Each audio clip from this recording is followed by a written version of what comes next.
everyone, I'm Caitlin. And I'm Jillian. And we are the hosts of the OK Drama podcast. We're two friends recap and break down K-dramas one episode at a time. It's the finale! Yay! Bow, bow, bow. And this is our third drama. Yes. Completed. Almost completed. Yes. Very close within this next hour and a half, whatever. How are you feeling? Feeling good. Me too. It's been interesting, like... No. Isn't this our fourth? Oh, yeah, technically, right, because we did that short one. No, because we did Descendants, then Romance, Strong. Oh, yeah, I totally forgot about Romance. I did like Romance. Technically, then we've done 5. Yeah. Because we did that really short Netflix thing, the 4-part. The, like... Sorry, Romance. I did like you. Just not as much as Min Min, I guess. Yeah. Skipped over you. I feel like you've grown attached to Min Min as time has gone on. I really have, yeah. But it's not like I follow that actor or anything. Well, yeah, now he's on the military, too. So I'm he's just like, Min Min. I like saying Min Min, I think. Min Min? Yeah, it's sweet. And he always looked really good. Best dressed. That's true. Super handsome. Best dressed of every drama we've watched so far. Yeah. Agreed, yeah. What a winner. Yeah, so technically 5 then.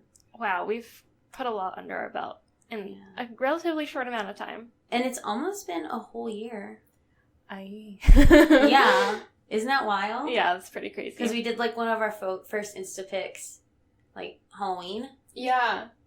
That's true. Wow, guys. It's wild. It's been fun. Yeah. What a year. That's crazy. Yeah.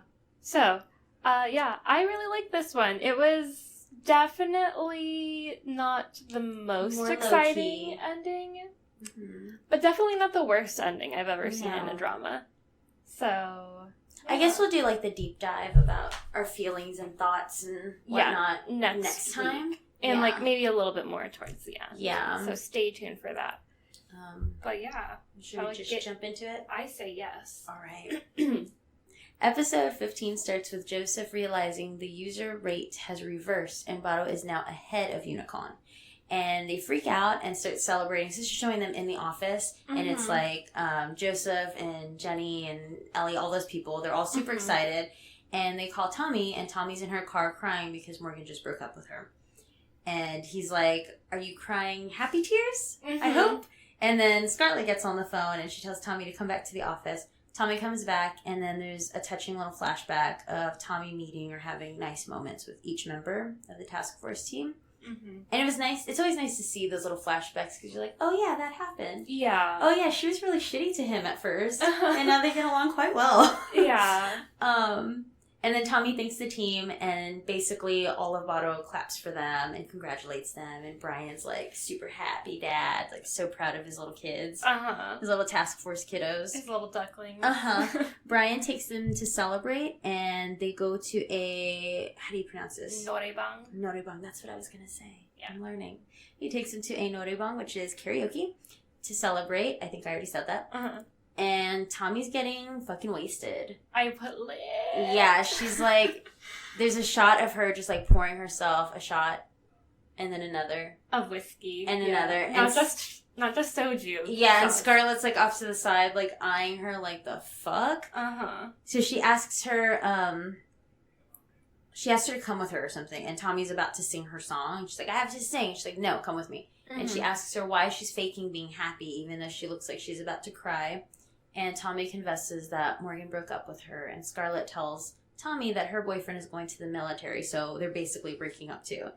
And Scarlett pulls her in for a hug, they cry, and it's just this moment between the two of them talking and complaining about relationship. Yeah, it's like kind of sweet in the moment, because you feel bad for both of them, but you're like, oh, they're friends. Yeah, and Tommy's also drunk, so she's just kind of like doing word vomit at this point, just talking about everything. And then it cuts to all the rest of the task force crew just sitting there silently depressed now because Tommy had the mic and it was hot and everyone could hear everything she was saying. Yeah, because because Scarlett pulled her into, like, the hallway, Mm-hmm. and the rest of the team was, like, in the Noraebang room with, Just like, waiting. their tambourines Yeah. and stuff. And then it cuts to them, and they're just sitting there sadly and quietly. Everyone's just kind of looking around. They don't know what to do or say. So awkward. I think Ellie is, like, laying down on the sofa, just not looking at anyone. Like, what a bummer, man. Yeah. Nice going, Tommy. Mm-hmm. So then we cut to Tommy and Scarlett back at the Botto offices, and they've made little beds on the desks. It kind of looks like they just shoved everything. So uncomfortable. I know. It almost looked like they were, like, operating room tables or something. Why didn't they just go home? Right? Or, like, even just, like, go to a hotel or something. I'm sure there are, like, I don't know, Botto seems really fucking cool. I'm sure there are sofas. Yeah. I feel like there's a lounge nap area in that place, because it seems like a techie place. Like, you think of Silicon Valley, and they have all these, like, fun things you can do at work. I feel like there would be a nap room at Botto. Totally. But no, they just, like, and it's not even their desks. Did you notice that? Yes. It's like I don't Ellie. give a fuck. It's like Ellie and Joseph and Alex and Jenny's desks. Everyone else's desks, basically, but their They own. just, like, shoved all of their belongings off and just put pillows on them. And they're just laying down with straws in these, like, bottles of alcohol. Like, whiskey. I don't know what the fuck Scarlett's drinking. It's a fancy-looking bottle. And, yeah, they just, like, talk about their past and working together and, like, what's the meaning of life and happiness. They're kind of doing, like, drunk sleepover talk. Because they're, like, basically almost asleep. Yeah. But just kind of, you know. Mumbling shit. Doing that thing. So then we see Ga Kyung is reading the news, and her husband comes by at their apartment place, and they talk about the reversal. And Ga Kyung tells him that she knew that Tommy and Scarlett would ultimately win because of how strong they are. And her husband's like, it's because you taught them to be that way or whatever. Like, he's very supportive of Ga Kyung. Yeah. He's, like, really sweet, unlike his crazy mother. Oh, goddamn. Cannot. Yeah. So then we see that Ga Kyung holds a meeting at Unicon and basically tells, like, all of the senior whatever leadership people that they shouldn't try to be like Botto, but, like, basically they need to, instead of trying to compete with Botto, they need to forge their own image and their own brand.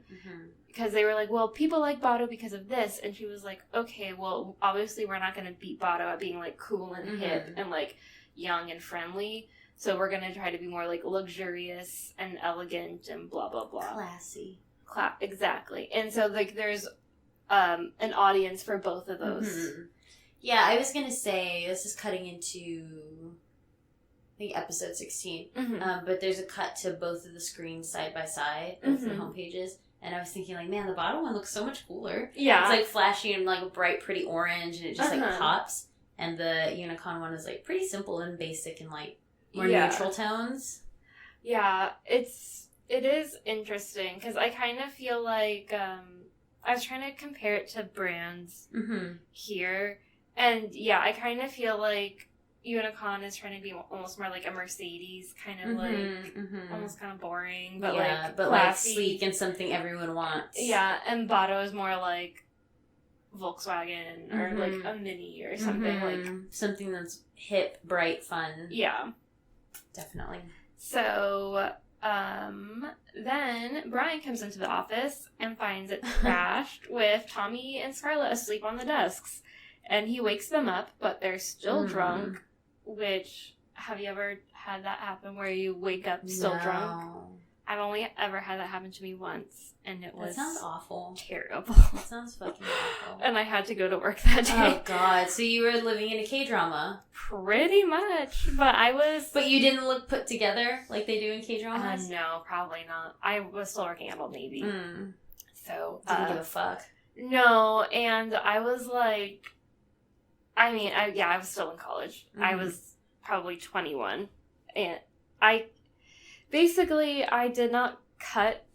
I had a drink mix. And so I was like, ooh, this is really sweet. So instead of putting water to water it down, which I'm sure is what you're supposed to do, me being like 21, stupid Caitlin was like, I'll just put more vodka. So I had almost like half a bottle of vodka God. just to myself. Oof. And I didn't realize. And I was like, it was to the point where I could barely walk. It was just a whole mess. Mm-hmm. So that was like me trying to figure out drinking. Mm-hmm. It's terrible. But they seem to be playing it off just fine. Yeah. And they're kind of older, so. But it is a drama. This is not real life. Anyway, moving on.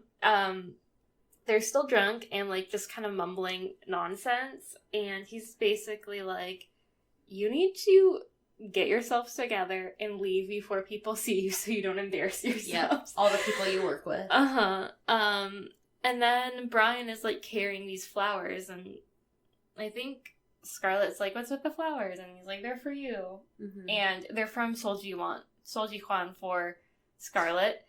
I think congratulating her or something. I forget.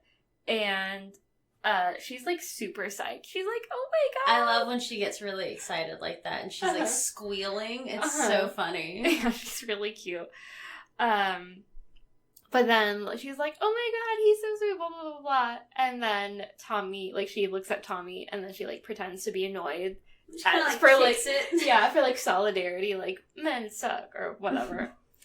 And then we get a montage of Morgan and Tommy living their lives without each other. Mm-hmm. I really liked this scene. Mm-hmm. It was really cool. So there were moments where it looked like they were at the same table or in the same room, but they weren't. Or, like, Tommy was about to cross the street. Yes, with Morgan's, like, sitting at a stoplight. And I'm like, oh. Yeah, that was interesting. That was well done. So, yeah, it's like a split screen. And they're, like, both in the same situation, but, like, apart from each other. Mm-hmm. Very cool, but also kind of sad. Yeah. We then see Solji-Hwan. He's meeting up with... Sorry. It's okay. Caitlin just hit her elbow? Yes. on the wall. Yeah, he meets up with Scarlett, and she shows up in a mask, like one of those, like, hospital health masks. Mm-hmm. And she's wearing big glasses and a hat, and she doesn't want to get recognized with him. So he convinces her to take it all off, and she nags him to speak casually to her. So I guess he hasn't been. I couldn't tell. Yeah. But apparently he has not been speaking casually to her, and that's what she wants him to do. And then they decide to get... Tteokbokki, thank you. It's those extra Ks that kind of throw me off. Silent? Is it kind of there? Kind of. I'm not really the person to ask. Tteokbokki.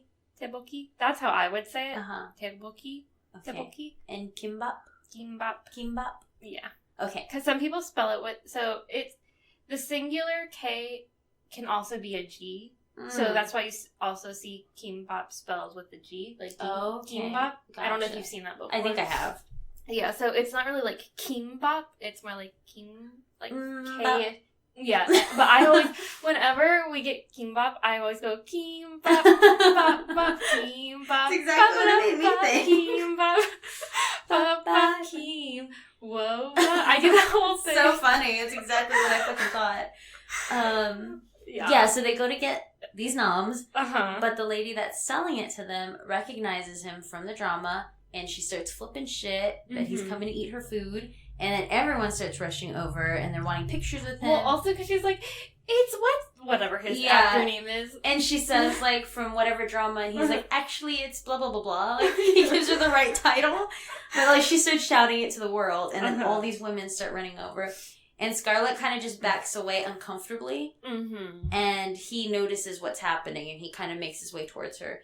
Then they get away, they eat at a restaurant, fancy-looking restaurant, and Scarlett thinks back to when she first fell in love with him, when he was beaten with seaweed in the drum. So stupid. Oh my god, such a funny scene. I really want to watch that drama, honestly. Yeah, so good. What is it called? Something My Mother-in-Law? What's wrong with My Mother-in-Law, I think? Yeah. I want to watch that. And then she starts to cry because she's thinking about this and asks him to not go to the military. And then she starts going off about the compulsory conscription of the Ministry of Defense and telling them, like, he needs to protect himself. Yeah, she was like, how can you protect this country when you can't even remember to speak casually to me? She's going off. She's kind of losing it here, but it's cute. I love how she was like, is this even a country? What is... But, very dramatic. Yeah. She starts being dramatic. She's all dramatic. All dramatic. And tells him she's not sure she can wait. And he tells her that if she needs a good man, that she should date him, and he can wait for her. And then she just cries even more, and he kind of smiles. Yeah. And she's like, who are you to tell me who I can date? I just do. Yeah. Scarlett's so funny. He kind of just enjoys her silly moments, it seems, and she's kind of flipping shit. Mm-hmm. Yeah, he's just like the calm presence. He kind of hides a smile. Uh-huh. Because she's being cute. Yeah, and I really liked when he, grabbed her hand when Mm-hmm. the, mob at the whatever kimbap stand was happening, and he's like, let's go, which I think is what she wanted him to say. So, when he was pretending to be her boyfriend, he said, he was like, let's go, and, spoke casually to her. Yeah. And that he did that again. And she got real happy. Yeah, it's really cute. All she wants, dude, speak casually. So easy, too. Except he can't remember. No, he can't. He's just too kind of a boy. Mm-hmm. Scarlett goes back to work and sees Tommy, and Tommy notices she was crying and teases her, but then Scarlett basically just threatens her in typical Scarlett fashion. Yeah. Then Tommy comes up with a new marketing strategy regarding privacy and security. Very fun. Mm-hmm. Tommy goes to meet with Brian to discuss the idea, but runs into Morgan waiting for the elevator. So she's on the phone with Brian saying, are you free right now? I can come up to meet you or whatever. And then at that point, the elevator door opens, and it's Morgan, and there's this awkward little standoff. I had a heart pang when I figured it would be him when the elevator was slow motion, but I was like, oh, seeing someone after you had breakup or awkward moment. It's always uncomfortable. Yeah. But she's polite and basically just says, it's been a while. I have to go to a meeting now. Mm-hmm. And he just is speechless, doesn't say shit. He just keeps staring straight. Tommy looks upset in the elevator and takes it all out on Brian in her meeting. Yeah, she's going off, and Brian's like, I haven't disagreed with you. Why are you yelling at me? Yeah, Brian's like, I should have just stayed retired. Yeah, pretty much. So, yeah, he's basically telling her to calm down and asks if she's running away from something through work. Because, remember Tommy kind of opened up to Brian about the whole relationship or whatever. Mm-hmm. And he also seems, really insightful. Yeah. And he seems like he reads people well. Totally. Yeah, he's a good judge of character. So Brian gets invited to the Blue House, which is, the Korean White House, for an IT conference thing, and, the people from the Blue House are putting a lot of pressure on him to go because he originally declined because he had other business to attend to, and they were like, no, you need to be here. So he goes and he invites Tommy to go with him. They're suspicious that someone from the Blue House may be trying to push the keyword censorship issue. Before. Yeah, so the whole reason that Ga-kyung and Brian became CEOs again. At the conference thing, Ga-kyung congratulates Brian on his CEO position, and Tommy for the whole role reversal thingy. Not role, whatever. Them coming up ahead. Yeah, the user reversal. And Brian asks Ga-kyung about the invite, and essentially saying, were you pressured to come here too? And she tells him that basically yes, and she has a feeling that they're going to be pulled into a separate meeting. The president pulls them into a separate meeting room to discuss issues, and he brings the Secretary of Political Affairs, and then I said, or something like that. Close enough, I'm sure. Yeah. The secretary, okay, so the president leaves, and he's like, I'll let you handle this. Bye. Yeah, and so the secretary goes beyond asking them to manipulate the keyword list and suggests that they hand over the data and personal information of their users to the government, essentially being able to spy on anyone that they want, including the people who disagree with them. So, obviously, that's not cool. So Tommy freaks out and goes off on him and is basically like, what you're asking us to do is illegal, and spying, and this is a democracy, and what are you talking about? Ga-kyung stays calm and asks for the terms of the deal. So is more looking at it from a business standpoint. So she ultimately turns it down, but she says only because it's not a good deal. And then asks, because the guy from the Blue House is like, this is all we have to offer. And which is like paying their electricity. Yeah, like giving them a company. discount, basically, yeah. And then she's like, okay, so is this a deal or an order? And basically tells him that the Blue House should learn how to do business, and if the terms of the deal change, they can contact her. So Tommy goes up to Gagyeong after the meeting and asks her if she intends to accept the deal. Gagyeong challenges her and asks why she shouldn't. They start arguing about power and justice and needing to protect their companies. Mm-hmm. Business stuff. And as you can tell, Egon feels very heated about this whole episode. Yeah, it's like... he has a lot of thoughts. On censorship and government spying and stuff. Egon doesn't think anyone should be spied on. No. Egon likes privacy. Free internet. Stuff like that. He wants everyone to stop censoring him. He's got a lot to say. So if you hear him, that's all he's talking about. I know you don't understand. But we do. That's what it is, yeah. So Morgan runs into Sol Ji-hwan at a convenience store. They recognize each other from the one meeting that they had with Scarlett and Tommy. And they talk about the two women and how they're doing, yada yada. Morgan tells him that they broke up and he's not doing very well. And Sol Ji-hwan tells him that he's probably going to break up soon too, since he's going to the military. Aww. So sad. They like, really got together. I know. I like seeing the two boys together, though. I was like, oh, that's sweet. Yeah. Yes. Morgan wonders which person has it worse. Ji-hwan tells him that one can reverse a breakup farewell, but you can't reverse a draft notice. I put sad face. Dios mío. The So rest, sad. I know, the rest of the task force team gets food together and they discuss the future. And Scarlett calls to check in and she realizes Tommy didn't go eat lunch with them. She's like, y'all should have made her go. And then she like gets on her phone and she's ordering from like, it's almost like Amazon priming food for like the Shipped or something. And she's like, I don't know if she can cook. I don't know if she cooks. So she like orders her like a whole box of shit. Then we cut to Gagyeong's divorce getting publicized. She talks about it with her ex, and Scarlett finds out and sneaks Gagyeong out of the parking garage so she doesn't have to face reporters. So basically, they're just fucking all over the place. And Scarlett, like, shows up, and she's like, Sunbae! Yeah. Come over here! And she's, like, reclining her seat. Yes, and Gagyeong's like, what are you doing? She's like, I'm not gonna let them photograph you. Not like this. And she, like, puts the blanket over her, and she's yelling at them to stay back. She's, like, ready to fight. She's so funny.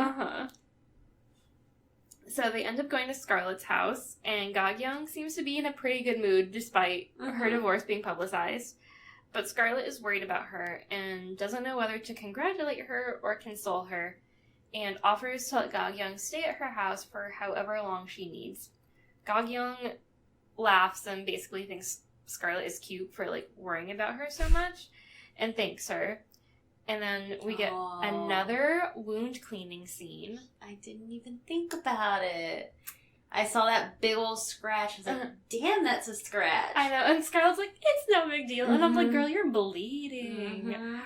If Yeah, I see didn't blood... even realize it was a wound cleaning. God, I always miss them. Like, I see them, but I miss the... Now that I, like, identified them, they're just, like, in my brain. Yeah, I'm like, wound cleaning. Bing. Yeah, if they're getting out that first aid kit, you know there's going to be some, what they call skinship. Skinship. Oh my god. People touching. That's funny. That's funny. Blah, blah, blah. So, wound cleaning. They start talking about their past and how much Gagyeong owes Scarlett, because I think, like, she sees her past, whatever. Judo? She does judo? Yes. Okay. Trophies or whatever. Scarlett tells Gagyeong not to think about it as a debt, but asks her to help her out the next time she needs it, so she can be saved. And Gagyeong promises to oblige. Gagyeong's family, yes, so Imagine terrible. having these parents. I can't. How fucking shitty are they? Yeah, they're terrible. And the chairwoman acknowledges this. Yes, I love that moment from her. The one time she was fucking likable. Yeah, totally. Oh my god. So yeah, let's get into it. Tell us. Tell everyone what happened. So Gog-Young's family, meaning her parents, goes to the chairwoman, her ex-mother-in-law at this point, and basically throws Gog-Young under the bus, saying they don't need her, and they ask what they should do next, and that they'll always be on the chairwoman's side. They're basically like, yeah, we have a shitty daughter, and sorry she did this to you. Like, what the fuck was that? Blah, blah, blah. Like, they are just being really savage and terrible. And then the chairwoman has this killer line saying, like, wow, there are worse people than me. Wow, Gog-Young, I pity your life. It's so fucking true. Yeah. But, like, to shit on your own kid like that, who fucking, like, basically sold her life away for you all these years, doing what you needed. And, like, her ex-husband was nice enough to, like, bail them out. And presumably they have enough money, so, like, they could be comfortable for a while. I'm, like, so curious. Why are they so obsessed with pleasing this woman? When she's mean to them, too. I think... And making them kneel and stuff, and just, like... I'm sure it's to maintain their, like, status quo of being in a certain position of power. But I'm like, this is the problem with the world and people. I'm like, you don't need to have power. You just need to be happy. Like, you don't need to have a ton of money. You just need to have enough money so that you're comfortable. Yeah. And you can do the things you want to do in life. And move on. More money is always nice. I know, but I'm like, you don't need, like, millions and millions. No. And, like, you don't need to be, like, fucking Jeff Bezos and have hundreds of billions of dollars. Yeah. Like, that's insane. You need to share the wealth so that people like us can also do fun things. Fun things, yes. I want to do all the fun things. That's what I want. Yeah. Fun things and no student loan debt. Please and thank you. And good fucking night. Yes. And, like, maybe I want to be able to, like, eat nice food sometimes. I don't know. Not just ramen, Earth Burger. Kimchi. I mean, Earth Burger is really fucking good. I know, but... It's pricey, too. It is pricey. But, I mean, I'd like to go to, like, a nice restaurant. Yes, I feel you. I haven't been to a nice restaurant in a while. No. What restaurant, what drama was it? Oh, it was in Romance as a Bonus Book when Andrew was, like, saying the quote-unquote nice restaurant just looked like Olive Garden. That's right. Yeah, I haven't been to an Olive Garden in a long time. Yeah, me neither. Their breadsticks are vegan. Really? Just eat a bunch of salad and breadsticks? I don't know if their salad is, like, their bottomless salad. I think the dressing is something. I can't remember what. That's weird. Yeah, but their breadsticks that taste buttery are not buttery. It's just a bunch of oil. I guess, yeah. Fake butter. Garlic, yeah. Back to what we were talking about, though. The actual drama at hand. Yes. So, yeah, her parents are being terrible, and Gog-Young's ex-mother-in-law/chairwoman temporarily pities her. And then the chairwoman basically tells them to, like, fuck off. She's like, I don't need you. I need her. Yeah, get like, the fuck out of here. Like, and I kind of wanted to tell her parents, like, duh. Like, why would she need you two? Like, not to She's never needed them. Yeah, like, not to be ageist or anything like that. But I'm like, y'all are fucking old. You had, like, a almost failed business. Like, your batteries were fucking blowing up. Like, what? Why? What do you offer? Exactly. You offer nothing to the table. You should have taken the deal. You should have taken the buildings from your son-in-law, taken the cash, and lived a quiet life. But no. You had to be greedy and terrible people. This is so true. Absolutely. Tommy is restless in the middle of the night and starts to pack up all of Morgan's stuff to throw away. Also, she comes across that fucking shaver, and I'm like, she just had that on her bathroom counter, like, all this time. I know. Just living there in that same spot. Like, I would have at least pushed it up against the wall or something. Or, like, put it in a drawer. Cabinet. Like, why is it just out? Yeah. I don't know. Also, because, like, the rest of her bathroom's really clean. Yeah, and it's just that thrown on there. It's so weird. And it's not even in a neat position either. It's like at an angle. Like, it's, like, just in the middle. It was just tossed. Yeah. So strange. But as she's, like, gathering all these things, she finds the box of food that Scarlett sent her with the message that tells her to eat and to not refuse the food. Tommy ends up leaving the bag of stuff of Morgan's and goes to visit Ellie, aka Ara. And they talk about life stuff and Tommy's breakup. Tommy tells Ellie that every breakup feels like the first breakup, and they never get easier, even with age. Dang. And it's like 3 a.m. or something. Yeah, and Ellie's like, when I said he could talk to me anytime, I didn't know it would be 3 a.m. Yeah, but Ellie has a line about, like, I don't sleep because I don't want to sleep my 20s away. And I'm like, bitch, you need to sleep. That's not good for your brain. Yeah. I value sleep a lot. I know. I value it, and I get so... I went to that show, the Pat Benatar show, when I accidentally forgot that we were supposed to meet up, and I felt really bad. So he called, like, as soon as we got in the car, and was like, oh, shit. I was like, Andrew, can you help her? But anyway, yeah, I got, like, a random invite to go, and it was a free ticket, and I was, like, on the fence about going, but Andrew was like, you should go, it'll be fun, like, do it. And I think just because, like, I'm always depressed now because I'm back at work, and I'm just like, I get home, and it's fucking late, and I only have, like, 5 hours to do stuff, and then I have to go to bed, or I'm going to be fucking pissed in the morning, but I'm going to be pissed at night, too, because I have to go to bed early, and I can't sleep in at all, and this all fucking sucks, and where does my time go?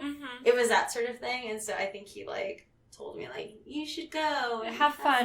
Yeah, but, like, last night, too, like, we had a civil press thing, and we got home, and it was already, like, going to be 10. And I was like, I really just want to lay down and watch TV. I want to watch my fucking shows. He's like, you should do it. And I'm like, but I don't want to be pissed and sleepy in the morning. Like, I want to get as much sleep as possible. He's like, you don't need sleep all the time. I'm like, I fucking do. Yeah, okay. What are you talking about? Alex and Andrew have the worst sleeping habits. And I'm, like, worried for their future brains.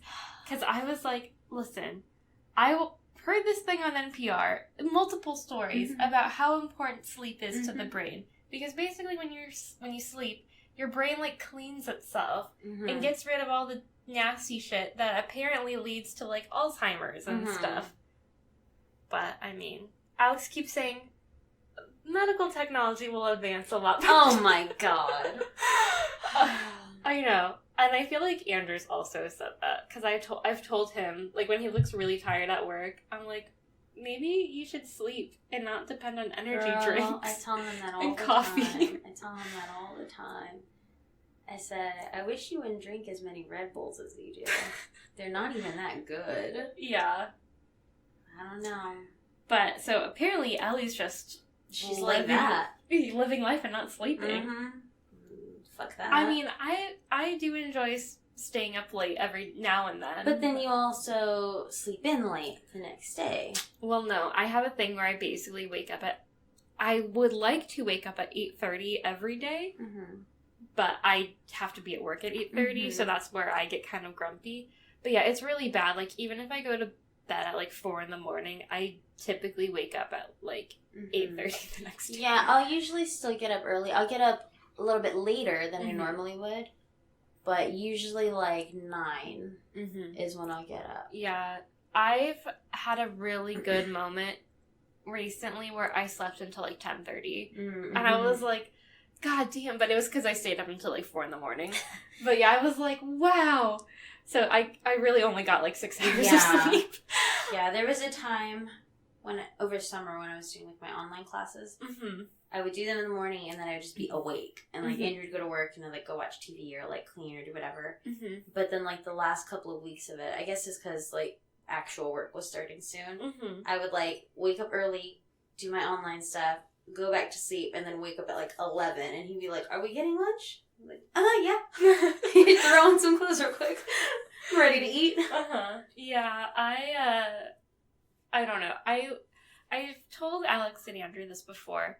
But I feel like my ideal life schedule would be, like, be awake for, like, 10 hours, sleep for, like, 3 hours. Like, not this whole, like, 16-8 or whatever life schedule that we're on. I'm like, I just would like to live my life just with a series of naps. And then... I'm usually not a nap person. Yeah, I like. Usually I'll nap when I feel sick. Mm. When I'm feeling like really crummy, Mm-hmm. I'll fall asleep on the sofa or something. But like when I accidentally fall asleep and I don't mean to, I wake up and I feel real groggy and I feel even more tired. Yeah, I have to be strategic with my naps, but oftentimes like. Sometimes just like a 45-minute nap is good enough for me to be like, okay, here we That's go. not me. I'll like set a timer and Uh-huh. it goes off and I'm like, I'm going back to sleep. Well, yeah. And I'll just reset it again. Sometimes, and keep doing that. sometimes that happens and it turns into like a 3-hour nap, and then I'm kind of pissed at myself. Yeah, so where did the time go? I had all this stuff to do. So sleep, y'all. Y'all need to sleep. Yeah, I need to sleep. Ellie needs to sleep.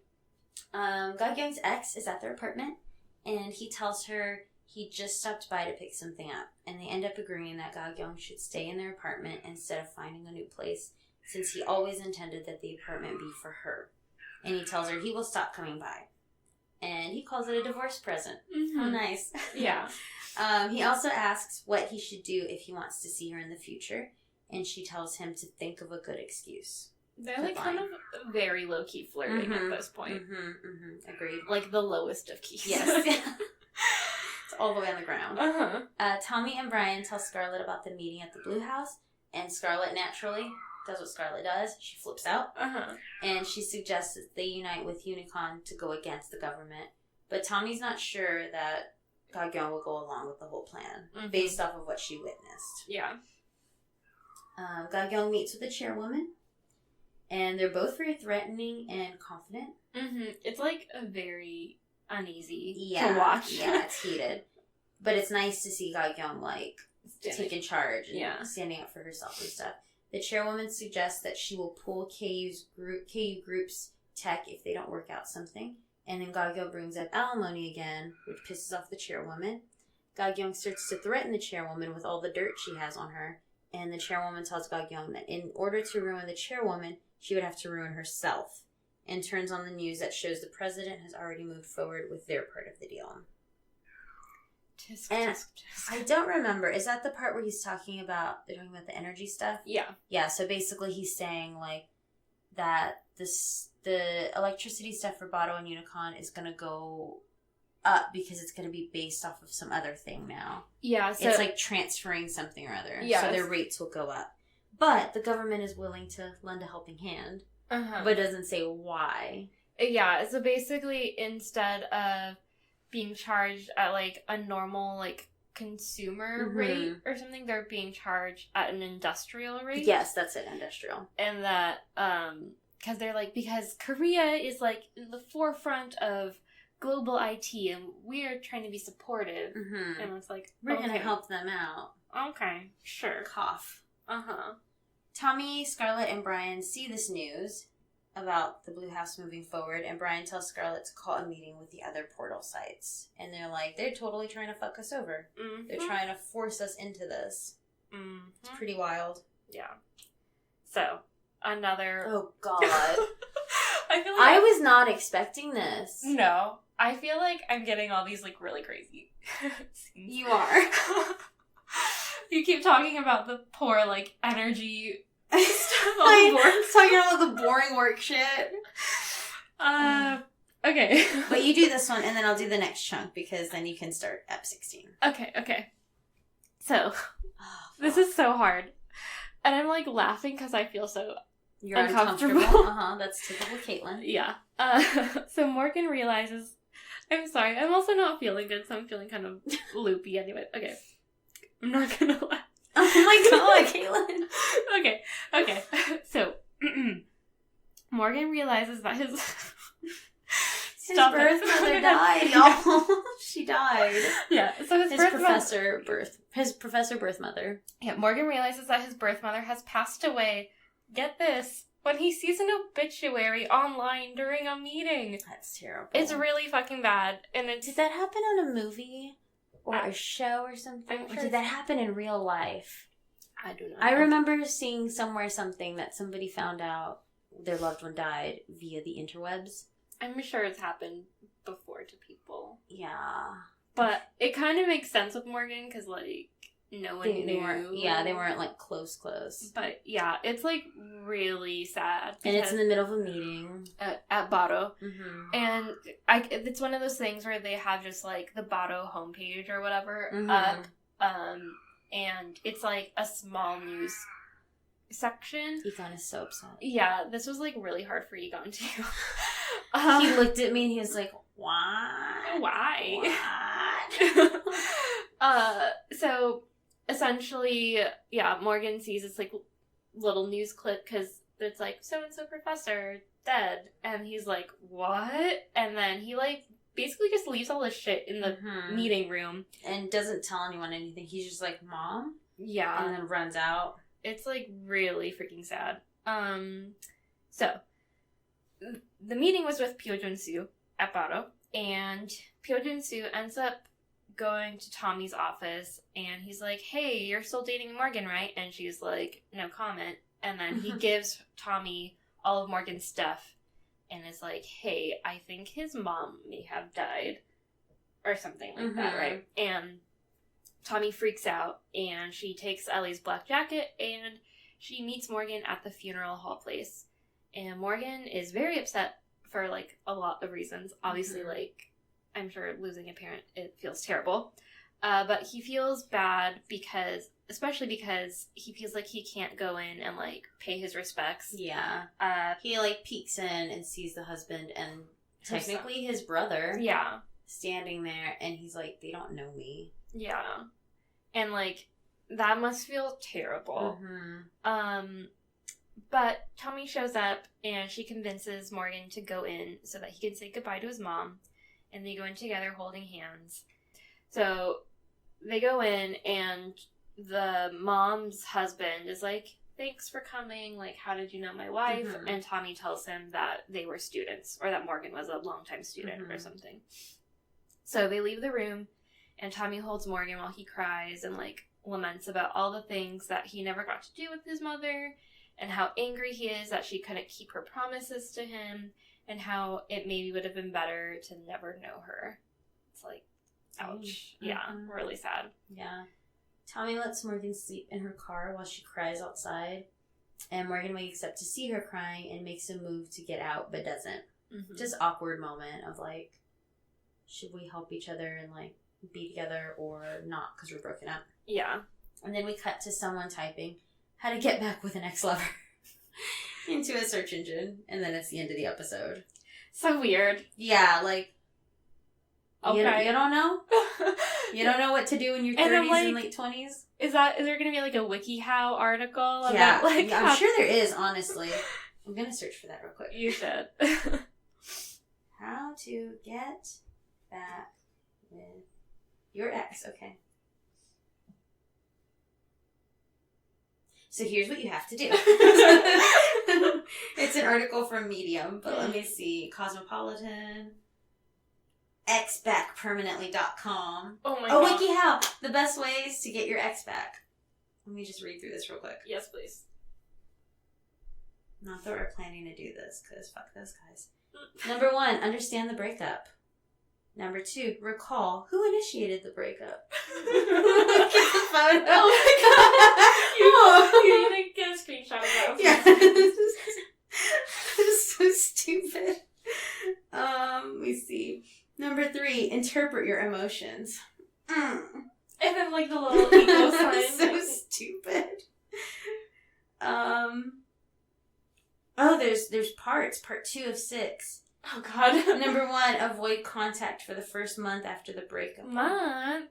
Focus on yourself. You're planning to get back with this person? Do not pursue your ex during this time. But if they've moved on. Find out if they are still interested. Okay. Part 3 of 6, winning your ex back. Thumbs up. I can't tell if that's supposed to be the female or the male in this image. Maybe they're, like, gender non-specific. Gender neutral. Yeah. Number 1, work on your self-esteem. Mm-hmm. Number 2, be the person your ex fell in love with. Look at that stupid face. Oh my god. Please, everybody, look up the wiki, how to get back with your ex. 3, improve your appearance. Fuck you. Oh my god. Take the glasses off. You're ugly in them, basically. Take your hair out of a ponytail. Wow. Number 4, spend time with other people. Other dudes with goatees, it seems. 5, casually hang out with your ex. Part 4 of 6. Okay, I'm not going to read anymore. But that sounds amazing. like terrible advice. Those fucking illustrations were amazing. Go for the illustrations. Don't take that advice. Yeah, don't actually read it. Just like read the headlines like I did. The key points. Don't waste your time. Oh, through it all. So funny. That was great. That was worth our time. I hope that helped. I'm assuming it was Tommy, I feel like. Who looked it up? Well, it showed 2 sets of feet. Oh. So, but it didn't show 2 sets of people typing that in. So who knows? Whoever looked it up, I hope they found the wiki one. And I hope they did all 6 parts of that. Well, Morgan really started pushing his bangs back. So maybe he started caring more about his parents. This is true. I don't know. So, what a crazy episode. Yeah. And I was like, because remember we were kind of concerned at the end of 14, like, where is this going? 15 was like a pretty good catalyst for 16. I was ready. Agreed. So, 16 starts. Tommy and Dain, the piano teacher, meet up, and the teacher gives Tommy her piano workbooks back and apologizes for butting in on her relationship and accusing her of not loving Morgan enough. She also says that she's not sorry for liking Morgan, and she's not sure whether she should be sorry for their breakup. Tommy basically tells her, like, it's okay, whatever. And they decide to give each other some space, and they both hope they can become friends again once everything has settled. So, kind of awkward. We don't hear from the piano teacher again. No. They never became friends again. I'm like, this is jumping ahead, but I'm like, it would have been funny if she was in the car with the people at the end. That would have been funny, yep. I was like, oh, we needed a fourth.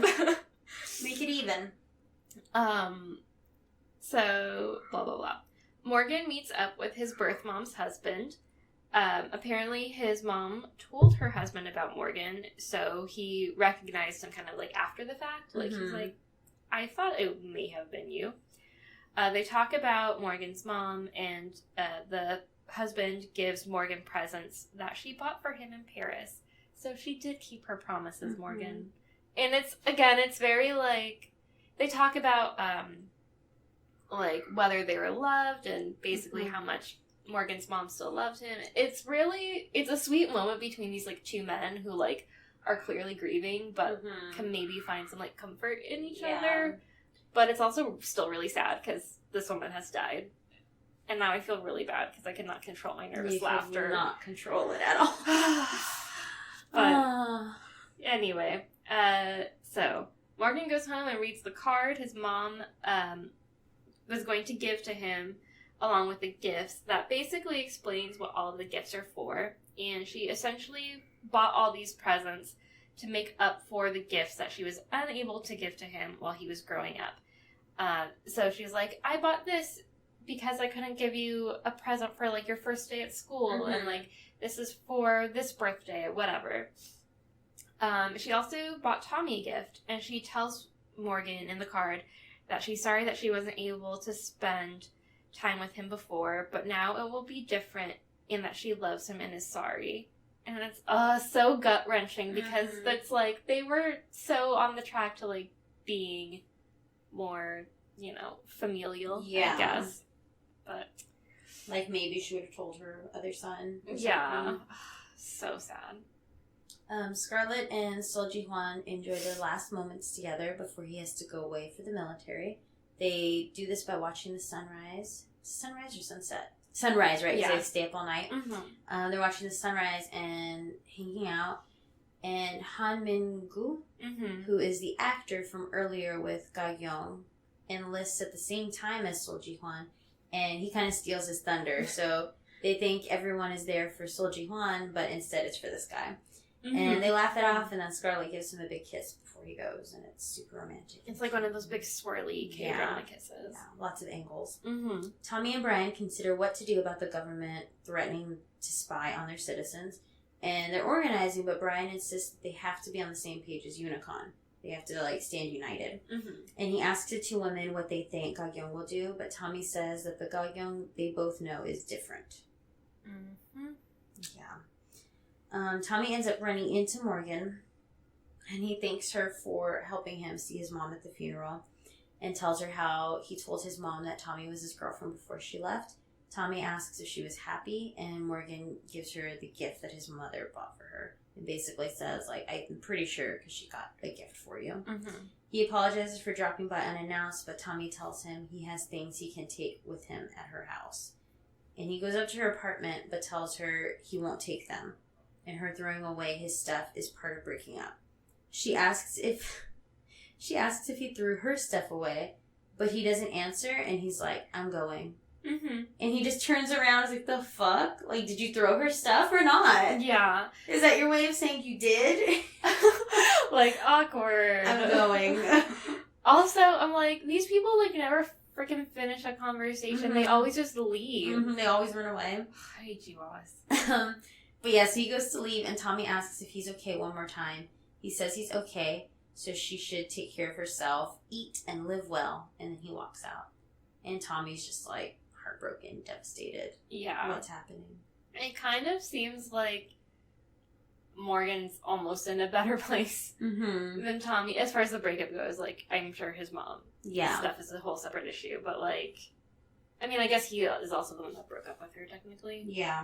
But, I feel really bad for Tommy. I also feel like maybe it's surprising her how hard she's taking it, too. Yeah. So Unicon and Bado attend the meeting that Scarlett set up, but Gagyeong isn't there. And they all make eyes at each other like, where is she? Yeah.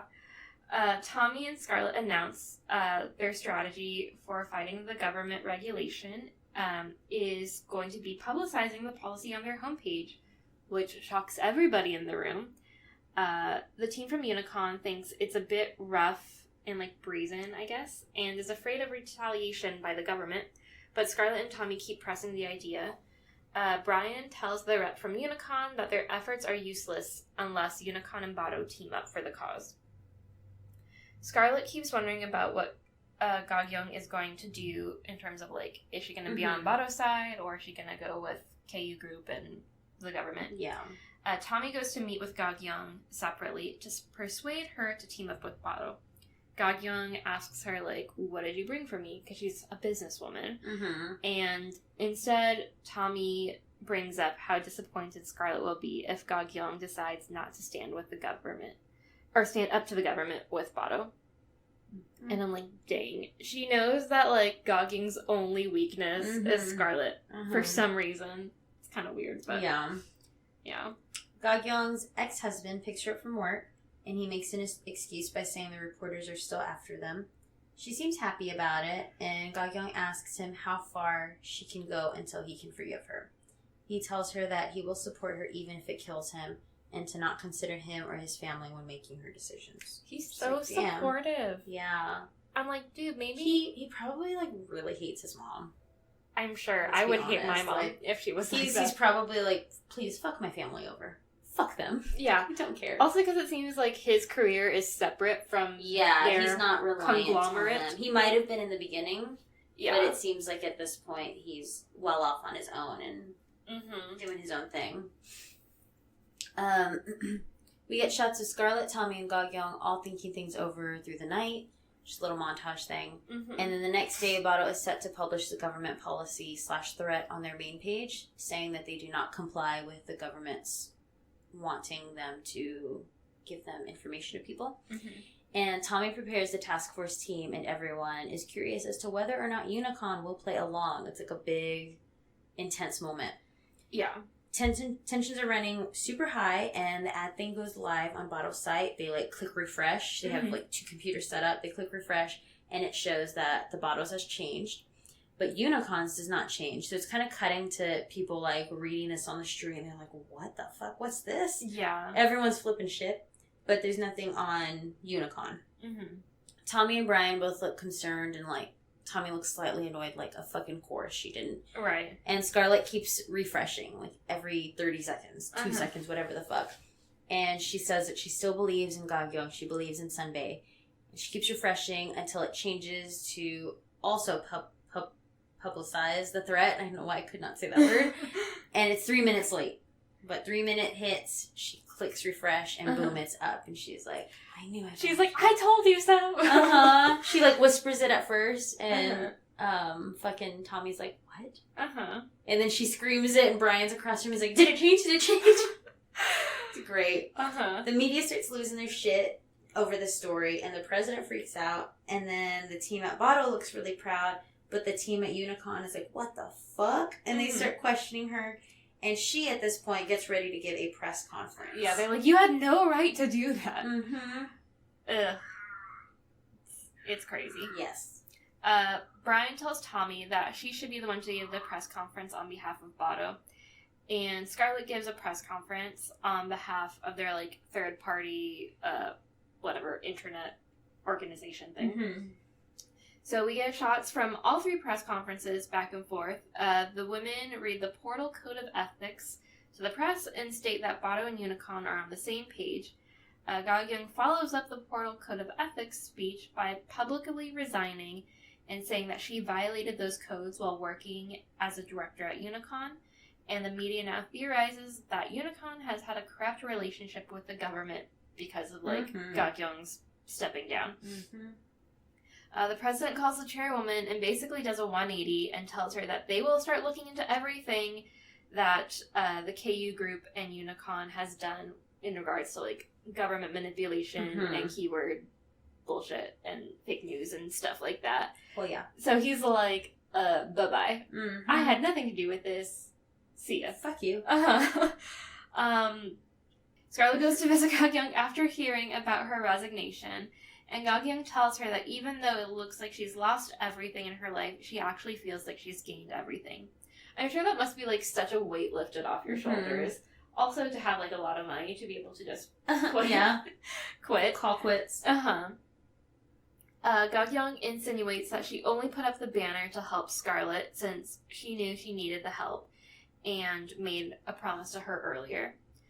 Scarlett looks upset, but Gagyeong honestly looks like the happiest she's been throughout the whole show. Agreed. She's, like, beaming. Like, she's free. The president then has a press conference, and he pretty much just blames the whole scandal on a misunderstanding between the Secretary of Political Affairs and the portal companies. And he fires the secretary and vows to never use citizens' information. Sure damn. And I love how people at Botto are, like, also like, okay, yeah, it was a misunderstanding. Yeah, we misunderstood everything you said. Sure. Gagyeong gets home to see the chairwoman in her apartment. She keeps talking a big game, but actually looks super pissed and shaken. And she offers Gagyeong a plane ticket. We don't see where. And she tells her that she can achieve her dream of disappearing. They exchange shady comments, but the chairwoman is a total bitch. And Gagyeong rips up the plane ticket and basically tells her to fuck off. The chairwoman goes to hit her as usual, but she's slow, and Gagyeong stops her. And there's this moment where they're both frozen, and then Gagyeong tells her she has nothing to lose. Go ahead. Oh, I was gonna say, it's so funny seeing her, like, the chairwoman is so her arm is so heavy. It's like almost like slow motion, but not like you were really gonna hit Gagyeong like that. It was maybe ridiculous. She was just like gearing up for it.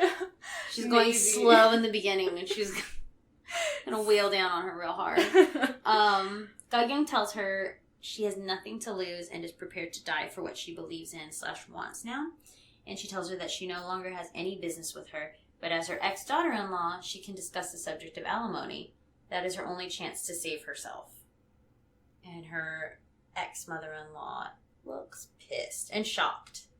She's totally shook. I think it's really funny how Gagyeong keeps bringing up the alimony. Like, that's all she wants. Again, like, people keep being greedy. Like, the fuck? KU Group probably has, like, billions of dollars. Like, they can't give Gagyeong some fucking alimony money to hush everything up. So dumb. So, Morgan visits his mom's grave and has a weird / sweet moment with a random kid. Which, by the way, I think that child actor was in her private life. Oh, really? Yeah, I think so. I recognize that bowl cut. I like when the kid is saying that the parents are talking. It looks like they're maybe supposed to be having an argument or like something weird is happening. But you like see the parents and they're just like moving their hands. Like, it doesn't look like they're talking about anything really important. Yeah, like my parents needed a private moment. It doesn't look heated at all. They just look like they're like, blah, blah, blah, blah, blah, blah, blah, blah. Yeah. How's the weather today? I know this is like a weird observation, but I kind of liked how normal looking the parents looked. Yes, they looked very average. Yeah, they weren't like super skinny and like gorgeous looking. They just looked like, normal parents. But yeah, that kid was pretty cute. Speaking of kids, I just want to throw this story out there because it's really funny. Has nothing to do with what we're talking about. Okay. Fucking room at my school has had mud daubers, and they look kind of like wasps. What's a mud dauber? It looks like a wasp, but apparently they don't sting. I've never heard that name before. But they're like about the size of a wasp, and they look just. Do they like have black butts? They're like brownish black all around. I haven't really seen them like super up close, and it sucks because I don't really want to kill them. But there's so many. Like last week before Labor Day, there was like a handful. I'm gonna Google that I kept having to deal with. And then this week too, and like I have to call maintenance people to come in, and then they're fucking like swatting the walls and killing them. Oh yeah, I call you. What do you call them? We had some by our front door, and I called them black booty wasps.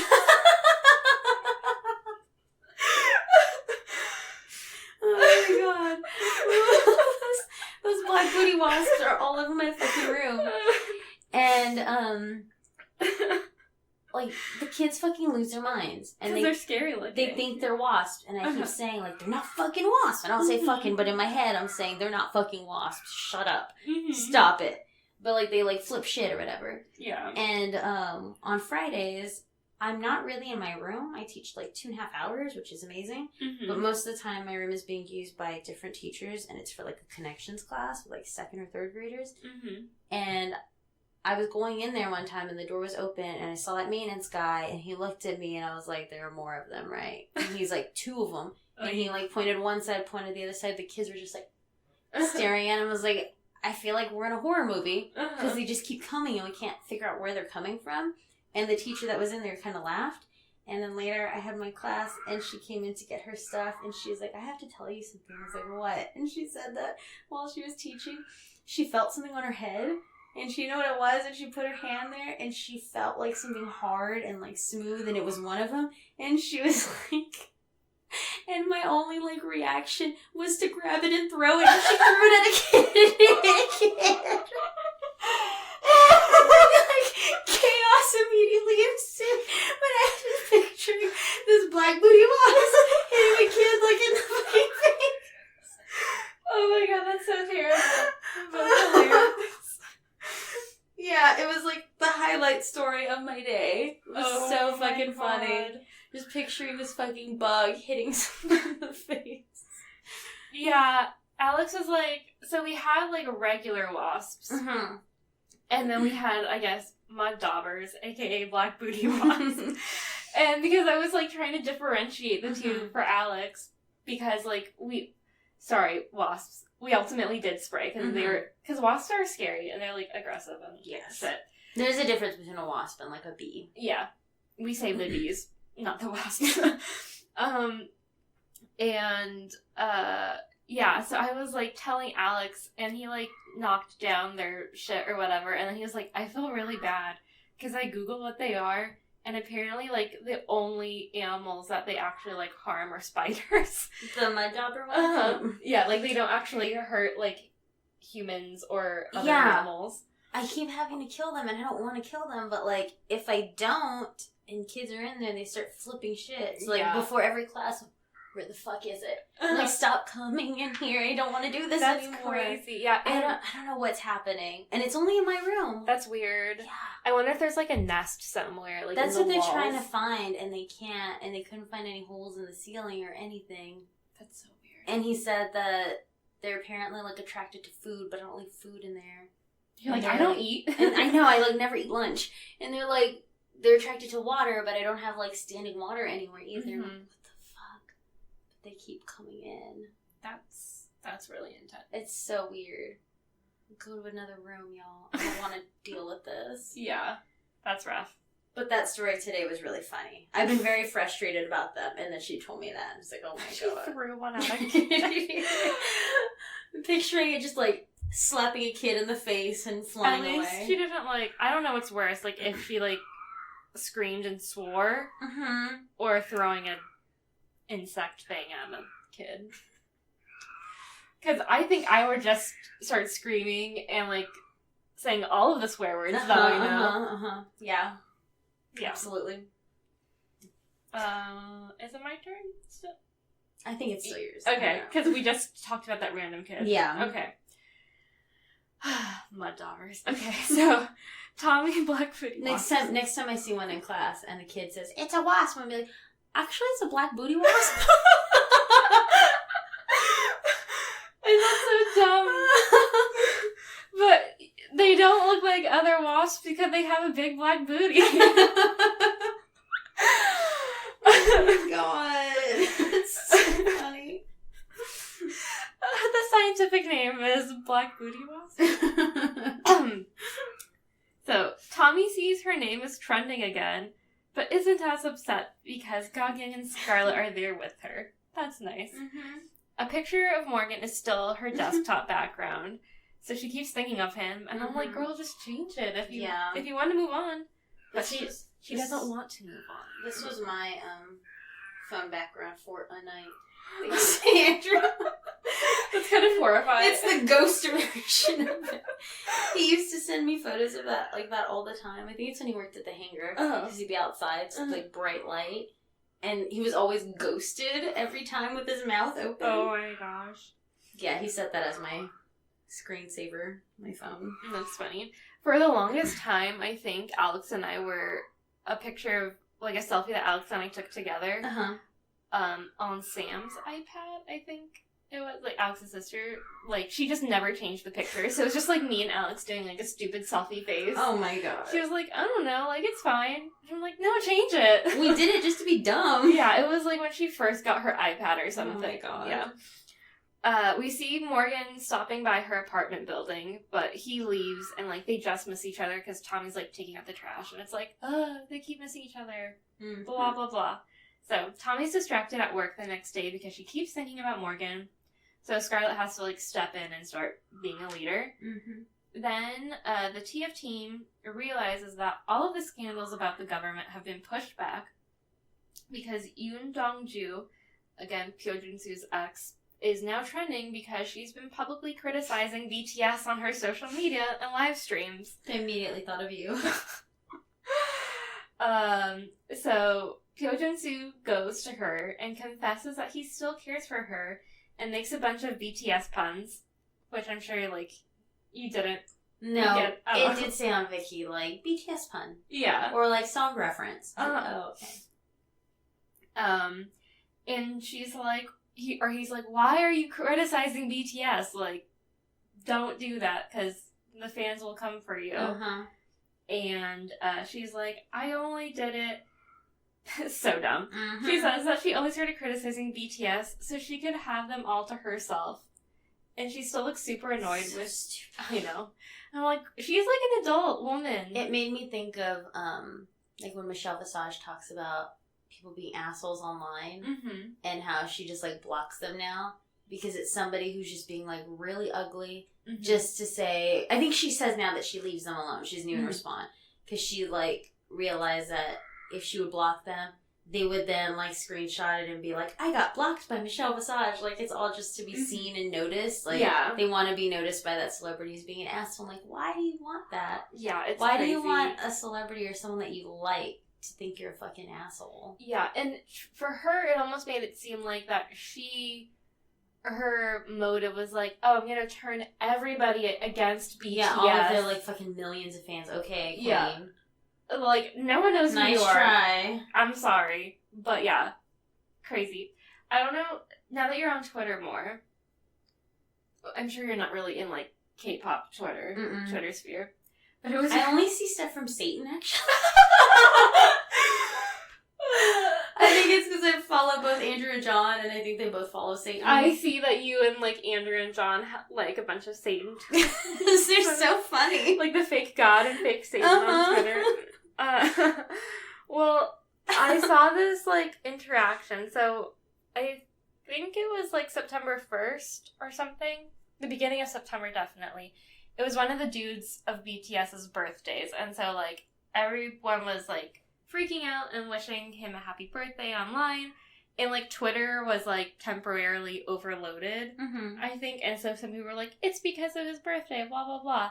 And, like, as we had previously mentioned, like, these K-pop fans are just, like, fans, Korean fans or whatever in general, go hard. And so, but it's actually really nice because, like, fans, like, donate money on behalf of him. And so, like, that's nice. Like, the different fan clubs from each, whatever, area. So, like, I think people all around the world donated to plant trees in the Amazon since it's, like, on fire. So, yeah. So nice going, humans. I know. Fuck. So they were like, we did this, blah, blah, blah, blah. And so William Shatner tweeted, like, was Twitter broken for anybody else? And then someone responded to him, like, yeah, it's because it was, like, Jungkook's birthday. And he was like, that's nice, but I'm pretty sure that's not the reason. And then, I guess, a bunch of people started tweeting him. And then he was like, my bad. And now apparently he's... Okay. Well, now, then he started tweeting a bunch of stuff about BTS. And he was like, actually, I really like their music. They seem like nice boys. Oh my god. And then... For some reason, I'm getting, like, flashbacks to King of the Hill when Hank discovers Fourscore. Oh. And he's like, a couple of nice boys. I actually like this song. You can have this album, Bobby. Yes, it was very much like that. It was really cute. And he kept, like, saying, like, that's nice. And he was like, Jungkook seems like a nice boy, and his fans seem really nice, too. And he's like, I'll be cheering for BTS from now on. Oh my god. Fighting. Yeah, it was like, okay, so William Shatner joined the club. But yeah. It's really funny. And then some people, like, he was like, yeah, I like to stay current. He's like, I don't like to think that music is just for young people. I like to stay hip. That's good. I know. You go, William Shatner. So anyway, she's, like, still annoyed with Pyo Jin-soo, but she still lets him carry all of her stuff. So that's... They belong together. Yeah, honestly, they're both, like, terrible people. Agreed. And that's the end of them. Yeah, we don't see them anymore. Gagyeong meets with her ex, and they discuss their divorce again in Gagyeong's future. He tells her that now that she has more time, they can go on dates. But she tells him that she won't be able to. It's like, God damn it, okay. She tells him she's going to disappear and is fulfilling her promise of telling him before she goes. He looks so bummed. Yeah. But also, to be fair, the only stuff that they ever talked about was, like, their divorce and his terrible mom. Which I guess is maybe why he wants to take her out on dates so they can, like, talk about other things. Yeah. But anyway. Tommy gets drunk at home and thinks about her past with Morgan, and we get a flashback of them cuddling on the couch and her telling Morgan that even if he gets tired of her, he needs to hold it in because he can't be without her. And this was when Andrew sat down and watched for the first time ever, and he's like, who that is? And I was like, doesn't matter, they're not together anymore. And he's like, oh. Like, that's so funny. Yeah.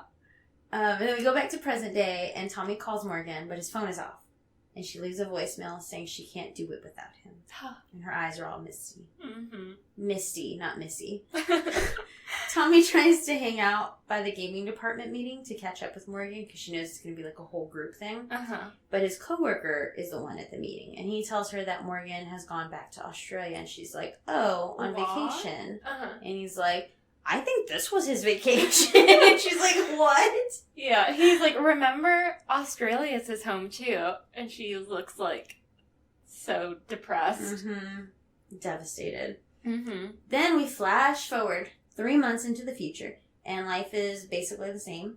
Scarlett and Tommy fight at work, and now Scarlett is teaching Tommy judo, but it mostly looks like they're just hanging out and lying on the floor talking. Kind of slowly, like, Scarlett beats her up a little bit, and then they lay there and talk. Like, also very reminiscent of her piano lessons. Yes. In which she would play a little bit, and then they would just, like, talk. Talk and complain and stuff. Uh-huh. And then we learn that they haven't heard from Morgan or Gagyeong in 3 months, and no one knows where Gagyeong is, not even the chairwoman, who has people monitoring her bank accounts and travel, which is, like, fucked up. Yeah, it's insane. They're also monitoring Gagyeong's ex's stuff, and she tells her security dude to cover all the entrances at the hearing so they can catch her if she tries to show up. I'm like, what are you gonna do? Kill her? I know. What do you mean trap her? You're gonna, like, throw her in a black van, Yeah. you're gonna murder her and throw her in a ditch? Like... Yeah, she's like, bring her to me. Like... Fucking wild. I know. That's crazy. Scarlett goes to see a movie that Song Ji-hwan is in. And, like, it's really cute because she, like, takes a picture of the ticket and she's like, this is the 17th time. Mm-hmm. And it kind of seems like she's the only one seeing the movie. So she sits through it, and then he surprises her by also showing up to the movie. At the very end, like, his phone goes off, and she's like, I know that ringtone. Mm-hmm. And around. Yeah. Didn't notice the one person in the theater. One other person. And so it's really cute because he's there, like, in his military uniform thing, and they look so happy when they see each other. And it kind of made me tear up because I was like, I love them. Mm-hmm. And she finally found a good dude. Yeah. And, like, they just look so happy. It's really sweet. I like when he says something like, the movie's bad, the movie tanked, and she's like, oh no, like, this is just because you're seeing it in the morning. At night, there's, like, 10 people. It's funny that, like, she's been to enough movies to know the patterns of, like, when people are going. So Scarlett goes to work and tells Tommy that she's taking 4 vacation days since her boyfriend is back on leave, and, like, they're really funny together. Mm-hmm. Also, I'm like, what type of movie theater / work hours does I don't know. Scarlett have so that she can see a movie before going into work? Yeah. And I'm like, this is, like, one of those, like, TV, whatever, timeline logic things that, like, doesn't work out if you're a normal person with normal working hours. Mm-hmm. But whatever. I guess she's part of the task force team. So. Bottle's cool, so they probably have cool hours. Yeah. I don't know. That's my guess. Mm-hmm. Probably. But they don't have nap rooms. Apparently not. It starts to rain, and Tommy thinks back to the time when Morgan was able to call her at her quiet place, and it was raining. When she was, like, on the steps, depressed or whatever. She tried to call him again, but he doesn't answer. And she's about to go home from work when her phone alarm goes off that reminds her that the next day is Morgan's actual birthday. She decides to call him again while she walks home, but the call actually goes through, so she panics and hangs up. Then he calls her back, and he asks why she hung up and asks where she is. All she can say is at work, and he tells her that he'll be there. We cut back to Morgan, and he's at the airport with his work dude. And he just got back to Korea, and his friend tells him to go with Tommy, and he will take care of the luggage and stuff. And he's like, it's my birthday present to you. Mm-hmm. Tommy waits for Morgan on the benches, and he runs to her, and then we get a bunch of dramatic shots of their faces. It's them far away, walking towards each other, really dramatic. Mm-hmm. Everything's just like boom, boom, boom, boom, boom. Yeah, like, something's about to happen. Yeah. Then Morgan goes up to Tommy and she wishes him a happy birthday. He asks if she threw away his belongings, and she says no, since she couldn't bring herself to, quote, really end things. Mm-hmm. Then he pulls her in for a hug, and it's like a hard, like, wrist grab hug thing. Yeah. And it's Tommy, very passionate. yeah. Tommy brings up how they still haven't settled their relationship and how they might fight in the future about the same things and how they might break up again. But he acknowledges it and still wants to go for it, and brings back a previous line about how him being young and carefree is cute. And they keep crying and holding each other, and they're really happy. Mm-hmm.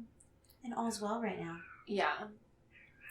We then cut to maybe the next day or another day.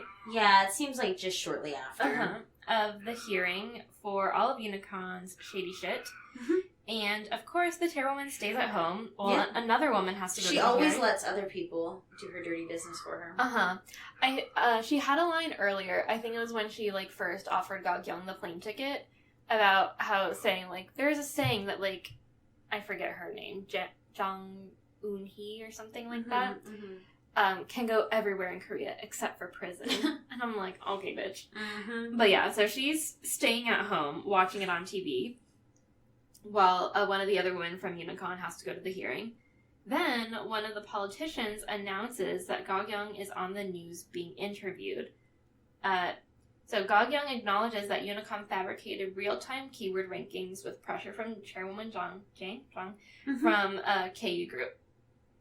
Then she spills about all of the things that the chairwoman did with politicians and the things that they manipulated and how Ga-kyung went along with it because she was her daughter-in-law.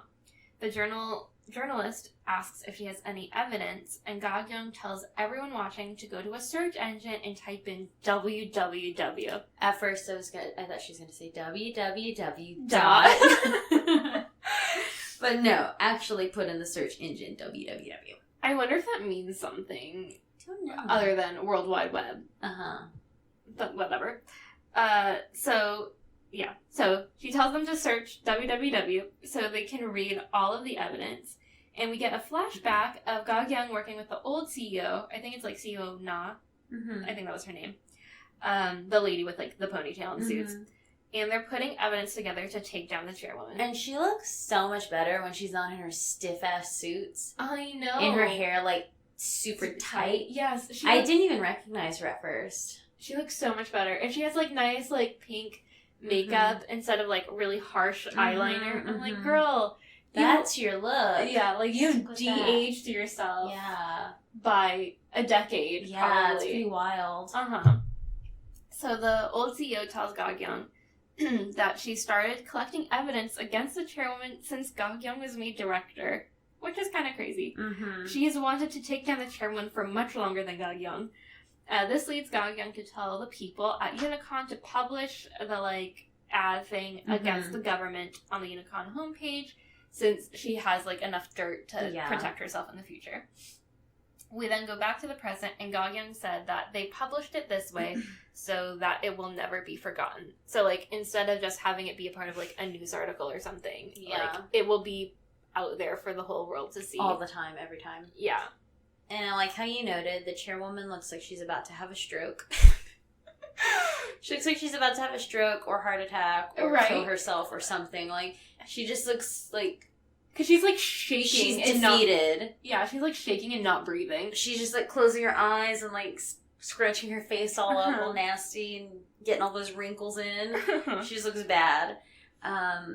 She's pissed, but takes a call from some editor, and she's like, oh, hello. Yes. Trying to be, like, real sweet and kind. We do need to go hiking. And then she hangs up, and she's just like, oh. Yeah. She's, like, totally fucked. She, like, lets out a yelp. Almost, right? Oh, yeah. Fuck, what did I reference it as when I was watching? Damn it, I don't remember. But I laughed when she did it. Because it's not a full scream. It's just like a... so something stupid. like that. I don't remember what I referenced it as in my head. But anyway, Ga-kyung walks out of this meeting like a badass, ignores a call, and says, that's why you should have given me alimony. And then there are a bunch of reporters and cameras outside, and Ga-kyung tries to leave the studio place, and a Maserati convertible pulls up with the top up, and she gets in like a badass, and it's super dark. You can't see who's inside. Who did you think was inside? I had two choices. I did not decide, but I was like, it's either her ex-husband or it's Scarlett. I thought it was her ex-husband because that was the car that he drove. Yeah. That's what I was thinking too, but I was like, Scarlett's the one who's always in the car when someone needs picking up, so I feel like it's her. I couldn't decide. But yeah, it ends up being Scarlett and Tommy. Yeah, when that happened, I was like, it's those two. I literally said that out loud because I thought it was going to be her husband. Yeah, I was really excited. The car drives away. They're at a stoplight. Scarlett pulls down the top, and Ga-kyung makes a comment like how it looks even more ridiculous now. And Scarlett tells Ga-kyung that her ex-husband tells her that she would like it if they picked her up in that car. And Scarlett also has a message for Ga-kyung from her ex-husband, which makes her happy. And Tommy and Ga-kyung seem to have reconciled everything. And then during this whole time, the theme song is playing. Mm-hmm. And then they all get out their shades. They're all slightly different. Uh-huh. It's a shot of each one putting on their shades. Yeah, clearly sponsored. Getting all their sponsored. Yes, last shots. app. And Let's like, do it, y'all. You see all of their watches and stuff like that. Car logos and everything. And then that's basically it. And they ride away into the sunset. Perfect. Yeah. So, again, it was kind of exciting seeing, like, Gog-Young be, like, a boss bitch and being like, peace out. And then just getting into a car, and then we see them, like, all having fun together. But then it's kind of like, oh. That's it. Okay. Yeah. I want to know what happened to Gog-Young after that. Yeah. Like, where... And I want to know where she was. Like, what was she doing for 3 months so that no one could track Living her? her best life. Yeah, like... Underground. I mean, I know what I could do for 3 months. Like, with Same. no one tracking me. But I'm just like, where was she? I'm just really curious. Because I'm wondering if she, like... How she just had money to, like, do stuff. Because they were tracking all of her money and her ex-husband's money. Yeah. And maybe she had... And, like, she wasn't in touch with Scarlett. So... Yeah.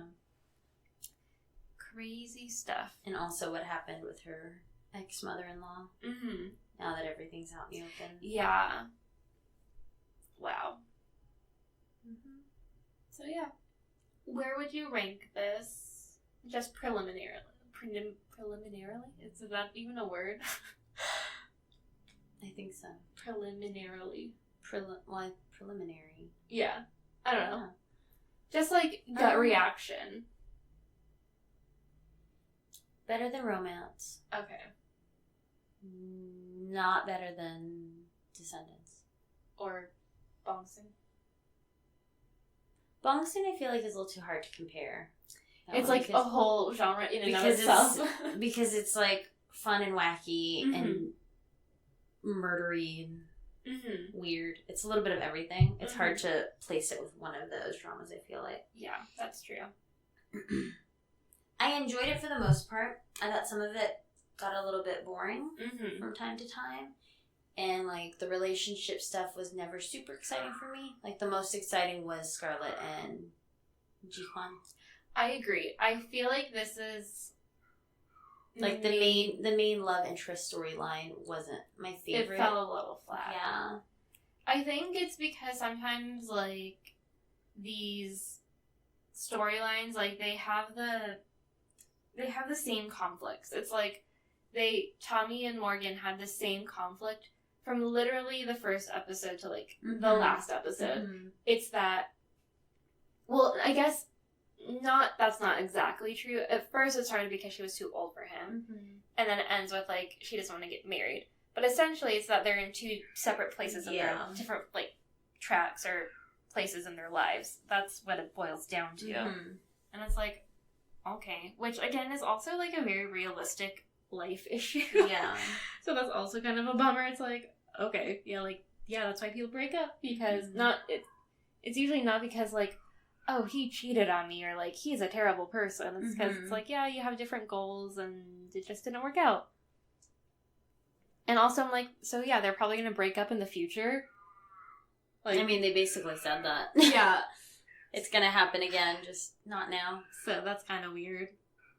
But yeah, I'm like, the love, I think the love story between Eunho and Donnie was more compelling. Yeah. And, like, it gave me more of, like, the feels, like, yeah, will it or will it not? Yeah. But yeah, I mean, I feel like very few things top Descendants of the Sun in terms of, like, romantic moments. R.I.P. Song couple. Gotta say it again.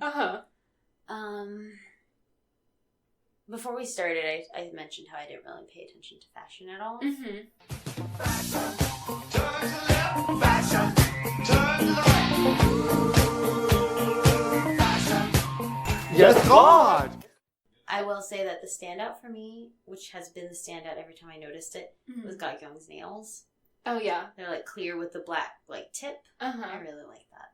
I know. I want that. I was thinking, When I got my, like, ridiculously expensive manicure in Korea, I kind of had, do you remember? Yeah. A similar effect. And I was thinking about it the other day. I was like, I should go to my nail place and see if they can do a similar thing. Mm-hmm. Not put, like, the jewels and stuff like they did in Korea, but just, do, like, the black tip with, like, the line across the middle. Mm-hmm. Yeah, that's really cool. I wish I could do nail art more often. But now that I've, like, started playing bass, like, I'm even more hesitant to, like, get a manicure because I have to trim my nails so often. Yeah. Because my nails grow so fast, but... Yeah.